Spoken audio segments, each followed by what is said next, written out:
Here's a quick vodcast about writing the equation of a polynomial with rational coefficients when you're given a list of partial or a partial list of its zeros. And the reason you say a list or a partial list is because there's some things, given the fact that this is going to have rational coefficients, there's some things that we know must be true about this partial list of zeros to come up with a complete list.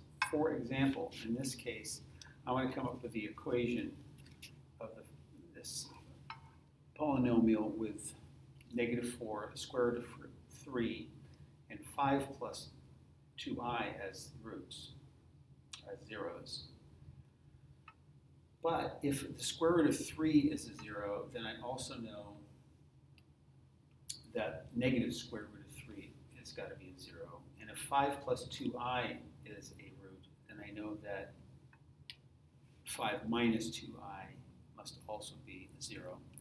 These things must come in conjugate pairs in order for you to get rational coefficients. Otherwise, you would have a messy equation with i's and square roots in the equation of this polynomial, and this says to have rational coefficients. So with that stipulation that this is going to have rational coefficients, we know some things. So we can add on here. We know that negative root 3 is also going to be a root, and 5 minus 2i is also going to, I should be calling these zeros, it's also going to be a 0.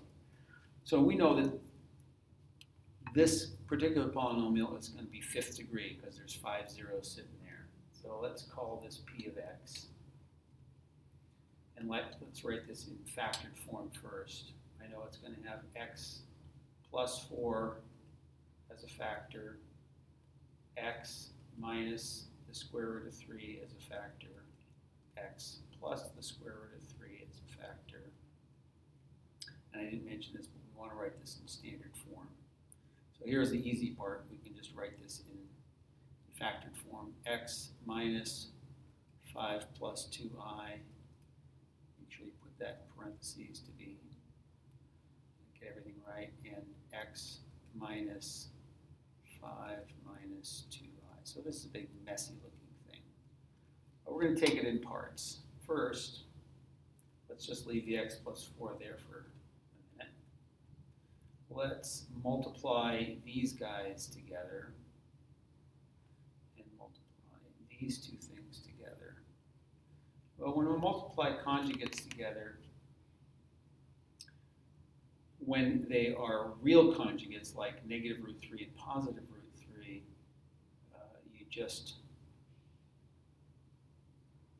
you're going to just get, in this case, the difference of squares, which is going to be x squared minus 3. That factor x squared minus 3, that quadratic x minus 3 has roots of, or zeros of root 3 and negative root 3.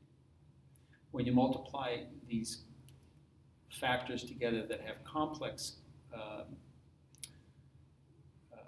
things in the form a plus bi, when we multiply those together, we're going to get x squared.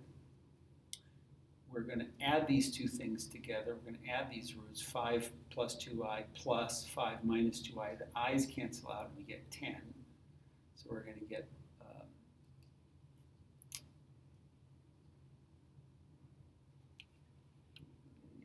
minus 10x.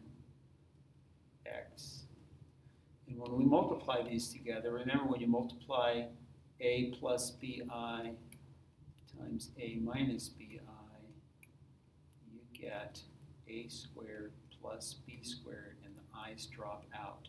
So the quick way to do that is going to be 25 plus 4. This term here is going to be plus 29.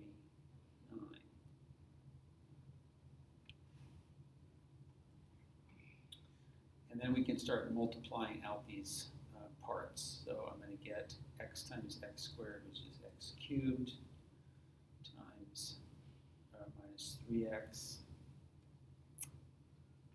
plus 4x squared. I'm going to rearrange the terms later, minus 12. And over here we have this quadratic x squared minus 10x plus 29.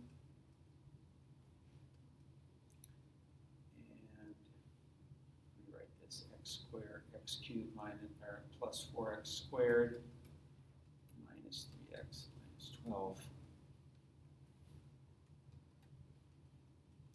And I multiply big messy things like this together in columns. So x cubed times x squared is x to the fifth. I'm going to just keep doing x cubed times 10x, and negative 10x is minus 10x to the fourth, plus 29x cubed. Next line of the 4x squared times x to this x squared is plus 4x to the fourth, minus 40x cubed plus 29, wait a second, 4 times 29, 130, 126. That's 126. Let's just say it's 126. X squared. I didn't figure out to have such big numbers. Minus 3x cubed plus 30x squared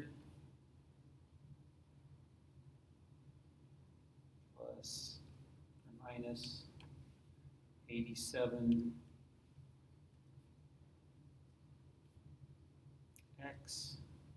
And then we're going to do negative 12x squared plus 120x minus whatever 12 times 29 is. That one I can't do in my head. 18, 4, 5, 29, 8, 14, 348. Nice number. So our equation, I can add these columns up. I get x to the fifth